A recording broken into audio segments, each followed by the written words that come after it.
Hi, this is Lisa Bedford, the Survival Mom. Let's keep talking about food storage myths.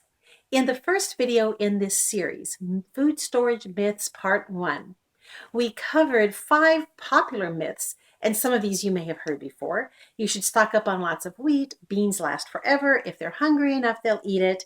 All I need is a lot of canned food. I can store my food anywhere.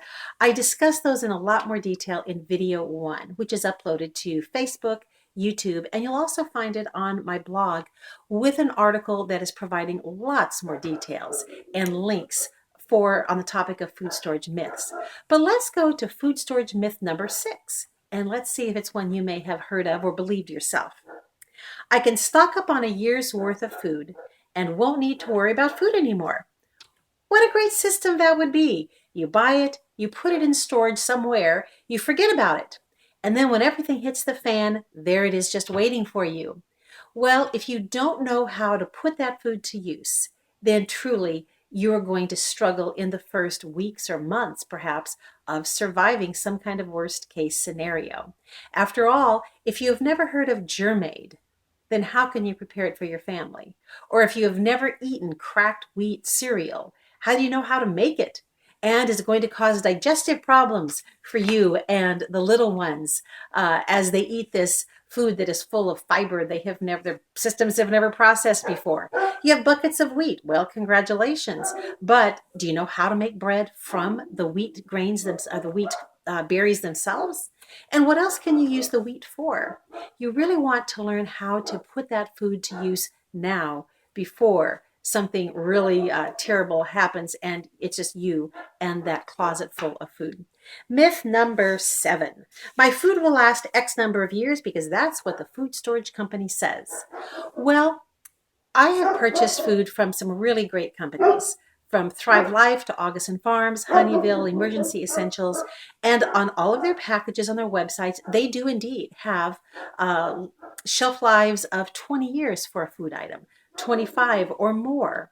However, they are also very careful to let you know that shelf life expectancy is when the food is stored at optimal conditions. What are optimal conditions? Well, for starters, a consistent temperature of 70 degrees Fahrenheit, dry and dark storage conditions, making sure the storage location is free of pests, and rotating the food so the older food is used up, or in their case, it's sold, and the newer food takes its place on the shelf. Well, if you cannot keep track of all of those factors, your food isn't going to last the number of years that the company claims and the package claims. It's not false advertising, but a lot of us just have a hard time of maintaining those really stringent storage conditions. So yes, the food is going to last longer if you store it properly. That's the topic for a whole other video. All right, myth number 8, just add hot water meals are all I need. Well, add hot water meal is something like a pouch of turkey tetrazzini or um, spaghetti or lasagna with meat sauce. Those really come in handy. But if that is all you stock up on, you are soon going to get so tired of eating those entrees and those breakfasts over and over and over again. They're great for evacuations. They're great for power outages when all you can do is heat up some boiling water. But for long-term survival, you don't want to have your food storage pantry full of nothing but just add hot water meals. Myth number 9. Freeze-dried foods are too expensive. I used to think that too, until I began to look at the portions in the food storage can and then figure out what it would cost me to either grow that or buy it and then dehydrate it myself and have enough of something to fill up a number 10 can. All of a sudden, a number 10 can of freeze-dried corn doesn't seem that expensive, especially when you think that you're only going to use maybe a half cup, maybe a cup in a recipe. And one can really can last a long time, depending on the food, of course. So look at the price and then just consider how much would this cost if I grew this food myself, if I purchased it even on sale. And you may find that buying commercially freeze-dried food or dehydrated food is actually the better bargain.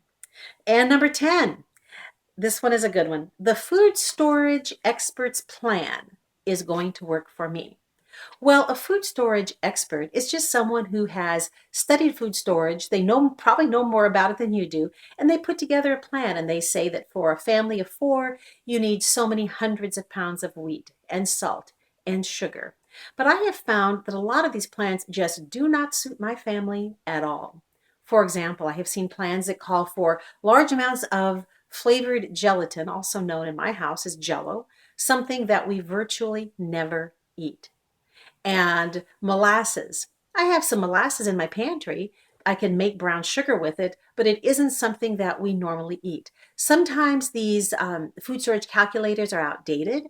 I mean, food storage has come a long way just in the last few years, in which I have been very actively stocking up on food.